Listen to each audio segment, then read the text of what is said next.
ঠেলার নাম বাবাজি। এ কথাটি সবসময় শুনেছেন না? এই প্রবাদটি সবসময় শুনেছেন না?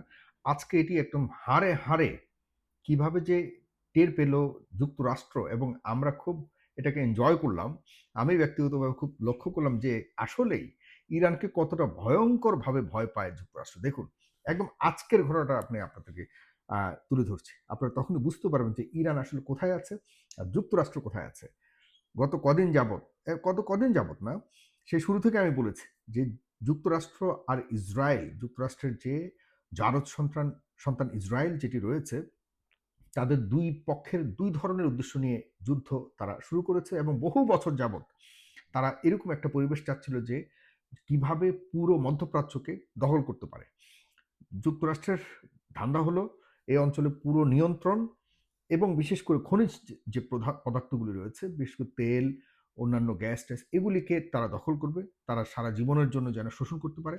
আর যে এই যে জারজ সন্তান নেতানিয়াহু এবং ইসরায়েল, তাদের ধান্দা হলো এই অঞ্চলকে জিওগ্রাফিক্যালি বিশাল একটি অঞ্চল জুড়ে তাদের জায়োনিজমকে প্রতিষ্ঠিত করা এবং এই অঞ্চলে ভাসমান যারা সারা বিশ্বে ছড়িয়ে ছিটিয়ে ছিল, হিটলার তাদেরকে মোটামুটি একটু সাইজ করছিল। পরবর্তীতে তারা আবারও একত্রিত হয়ে দেখা যাচ্ছে যে এই প্যালেস্টাইনিদের জমি দখল করে ব্রিটিশদের সাহায্যে তারা এই ইসরায়েল নামক ভূখণ্ডটিকে দখল করে এখন বসে আছে এবং তাদের উদ্দেশ্য হলো তারা মুসলিম কান্ট্রি যেগুলি রয়েছে এই অঞ্চলে সেগুলি সবগুলোকে দখল করে তারা বৃহত্তর ইসরায়েল করবে। এই হলো তাদের ধান্দা।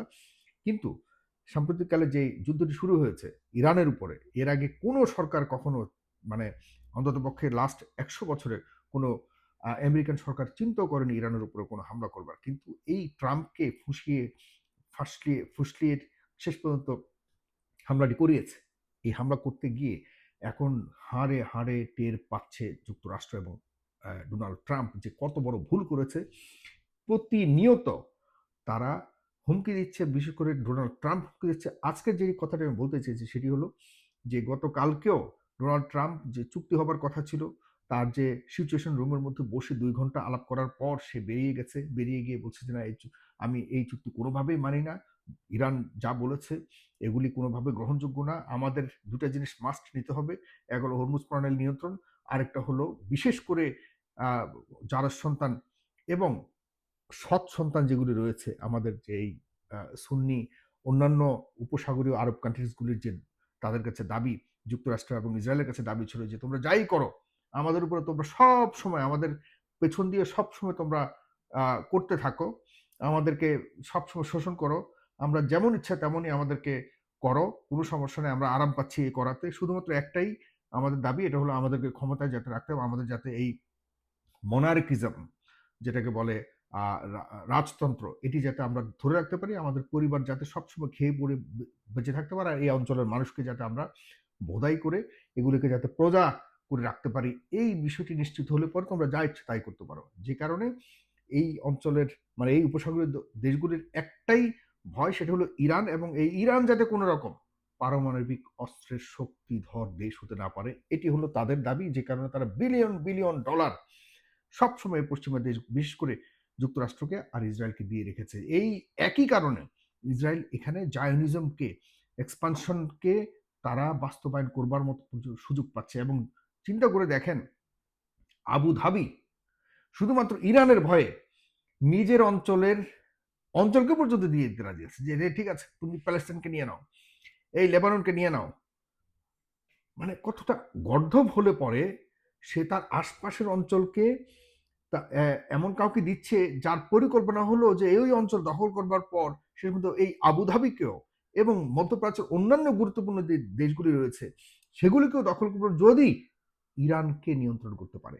আর সেই ইরানকে নিয়ন্ত্রণ করতে পারছে না বলে এই অঞ্চলকে নিয়ন্ত্রণ করতে পারছে না। আর কিন্তু এই উপসাগরীয় মাথা মোটা দেশগুলি কিছুই বুঝতেছে না। তারা মনে করে যে না, আমাদের ইসরায়েল আর পাশে থাকলে আমরা আমাদের রাজতন্ত্র চালিয়ে যেতে পারবো। ব্যাপারটি এরকম নয়। আমি ১ম যে কথাটি দিয়ে শুরু করতে চেয়েছি বা করেছি সেটি হলো যে আজকে প্রমাণ হলো ঠেলার নাম বাবাজি কেন বলেছি? তারা আ এই আ নেতানিয়াহু তাদের যে উদ্দেশ্য লেবানন এবং বিশেষ করে প্যালেস্টাইনকে সম্পূর্ণভাবে দখল করা, ৭০ ভাগ দখল করার জন্য নির্দেশনা দিয়েছিল এবং আজকে বৈরুত পর্যন্ত বৈরুতের দক্ষিণ প্রান্তে ব্যাপক হামলা করবার প্রস্তুতি এবং নির্দেশনা দিয়েছে ইসরায়েলের সেনাবাহিনীকে। ইসরায়েলি সেনাবাহিনী প্রায় লেবাননের বহুল একটি অংশ দখল করে ফেলেছে এবং রাজধানী পর্যন্ত পৌঁছে যাবার মতো একটি পরিস্থিতি তৈরি হয়েছে। দেখেন, এইসব ব্যাপারে কিন্তু পশ্চিমা শক্তি, পশ্চিমা মিডিয়াগুলি এত ভালোভাবে আলোচনার জায়গা তৈরি করেনি এবং বিশ্ব নেতৃবৃন্দ এই লেবাননের ভিতরে যে এত কিছু হয়ে যাচ্ছে তেমনভাবে কিন্তু আলোচনা ব্যস্ত রেখেছে কোথায়? ইরানের সাথে কি হচ্ছে না হচ্ছে। এটি একটি বড় ধরনের ষড়যন্ত্রের অংশ, পরিকল্পনার অংশ। ধরা খেয়েছে এখন আজকে সকালে আব্বাস আরাগচি পররাষ্ট্রমন্ত্রী ইরানের স্পষ্টভাবে বলেছে সকল ফ্রন্টে যুদ্ধ বন্ধ করতে হবে, যুদ্ধবিরতি কার্যকর করতে হবে। যুদ্ধবিরতি তো প্যালেস্টাইনের সাথেও তো চলছে, কিন্তু সেখানেও দেখা যাচ্ছে এই চলা অবস্থাতেও নেতানিয়াহু সেখানে আরও বেশি দখল বৃদ্ধি করবার জন্য নির্দেশনা দিয়েছে। সেটিকে যেন বন্ধ করে আজকে স্পষ্টভাবে আব্বাস আরাকচি বলেছে প্যালেস্টাইনে এবং লেবাননে যদি এই হামলা চলতে থাকে তাহলে আলোচনা কোনোভাবেই করবে না। যে আলোচনা চলছে, ডিলের আলোচনা, এটাও বন্ধ, স্পষ্টভাবে বলে দিয়েছে। এবং আরও কঠিন খবর কি জানেন?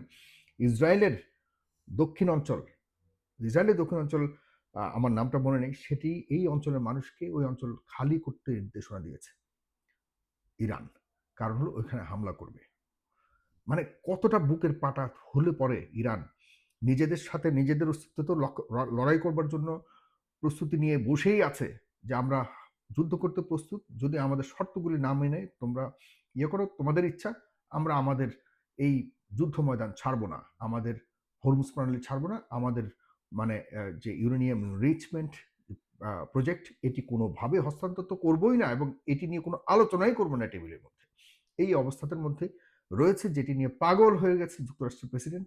এখন শেষ পর্যন্ত যখন দেখছি যে না, আসলে তো লেবাননকে এই যে হামলাগুলি করা হচ্ছে এগুলি আমাদের উপর এক ধরনের চাপ সৃষ্টি করবার জন্য এবং এই লেবাননের এবং প্যালেস্টাইনের অঞ্চলগুলি নিয়ে সেই নেতানিয়াহু মানে তার যে অবৈধ চিন্তা ভাবনা এক্সপানশন করবার, জায়নিজমকে বাস্তবায়ন করবার, সেটির পথে এগিয়ে যাচ্ছে। এটি বন্ধ না করলে আমরা আলোচনাও করব না। চিন্তা করে দেখুন যে ইরান শুধুমাত্র ইরানের জন্য চিন্তা করছে না, ইরান সকল ফ্রন্টে যেখানে যেখানে মধ্যপ্রাচ্যের যুদ্ধ হচ্ছে সেগুলিকে বন্ধ করবার জন্য পর্যন্ত সে চেষ্টা চালিয়ে যাচ্ছে। এবং সকালে যখন বলেছে আব্বাস আরাকচি যে আমরা আলোচনাও করব না যদি লেবাননে এই ইসরায়েলি হামলা চলতে থাকে, বিকেলে একটু আগে দেখেন ট্রাম্প বলেছে যে আমি নেতানিয়াহুর সাথে কথা বলেছি, সেখানে যুদ্ধবিরতি আনবার জন্য কথা বলেছে।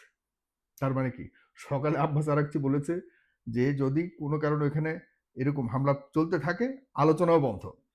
বিকেলেই ডোনাল্ড ট্রাম্প বলেছে আমি অলরেডি কথা বলেছি নেতানিয়াহুর সাথে, বন্ধ করার ব্যাপারে কথা বলেছি। তার মানে ইরান যেভাবে চাচ্ছে এর বাইরে যাবার কোনো সুযোগ নাই যুক্তরাষ্ট্রের। এমন একটা পরিস্থিতি পড়ে গেছে, কারণ চায়নার কাছে গিয়ে ফিরে আসছে, চায়না কিছুই করবে না, বুঝে গেছে। রাশিয়া তো চুপচাপ রয়ে গেছে। দেখেন এত কিছু হচ্ছে, ভালো করেই জানে যুক্তরাষ্ট্র যে ইরানের পেছনে অস্ত্র থেকে শুরু করে অন্যান্য অনেক সহায়তা রাশিয়া আর বিশেষ করে চায়না। চায়না কিন্তু পরীক্ষিত বন্ধু। ইরানের সবচেয়ে ক্লোজ ফ্রেন্ড হলো চায়না, সবচেয়ে ক্লোজ। সেই চায়না কিন্তু কিছুদিন আগেও তো চায়নার ব্যাপারে একটা কথা উঠেছে না যে চায়না পেছন দিয়ে ইরানকে অস্ত্র সাপ্লাই দিচ্ছে কিনা। চায়না বলেছে না, আমরা দেই না। হ্যাঁ, আজ পর্যন্ত চায়নার এসব ব্যাপারে এত কিছু জানা সত্ত্বেও ভালো করে জানে যে চায়নাই সবকিছু করতেছে, একটা কটু শব্দ করতে পারে না যুক্তরাষ্ট্র চায়নার বিরুদ্ধে। একটা শব্দ করতে পারে না যে চায়না তোমরা এটা করছো কেন, তোমাদের বিরুদ্ধে আমরা এটা করবো, পারে নাই। সত্যের ভক্ত, নরমের জম হলো যুক্তরাষ্ট্র। এবং সেই সুযোগে আজকে যখন আলোচনা বলেছে করবই না আমরা আলোচনা, সেই ধমকির কারণে সকালে ধমক খেয়ে বিকেলে বলেছে আমরা লেবাননের বিষয়ে কথা বলবো। এই পর্যায়ে বর্তমান মধ্যপ্রাচ্য রয়েছে, আমরা বিশ্বাস করি এবং আমরা আশা করি খুব সহসায় মধ্যপ্রাচ্যে ইরানের একটা মানে মাথা উঁচু করা বিজয় হবে এবং এর মাধ্যমে এই যে দালাল দেশগুলি রয়েছে এদের কাছ থেকে রাজতন্ত্র শেষ করে সে দেশি মানুষের, সাধারণ মানুষের গণতন্ত্র ফিরে আসবে। তবেই এই পুরো অঞ্চল সিকিউরড হবে এবং এই অঞ্চলের খনিজ যে সম্পদগুলি রয়েছে এগুলি প্রোটেক্টেড হবে। আমার শেষ নবীর, মহানবী সাল্লাল্লাহু আলাইহি সাল্লামের যে মানে সেই উর্বর জমি এটি রক্ষা করবার জন্য সঠিক মানুষের কাছে আমি মনে করি যে সাধারণ মানুষ, সে দেশের নাগরিক যারা রয়েছে, তারা অবশ্যই যেন তাদের এই সম্পদগুলোকে রক্ষা করবার অধিকার ফিরে পায়। এটিই হলো আমাদের কামনা। আর ইরান অবশ্যই তার নিজের দেশের সার্বভৌমত্বকে টিকিয়ে রেখে এই অঞ্চলের অন্যান্য অঞ্চলগুলো যেন সহায়তা করতে পারে গণতন্ত্রকে এবং সাধারণ মানুষের ক্ষমতাকে বাস্তবায়নের জন্য। এ হলো আমাদের একমাত্র চাওয়া। ভালো থাকবেন প্রিয় দর্শক। শুভরাত্রি।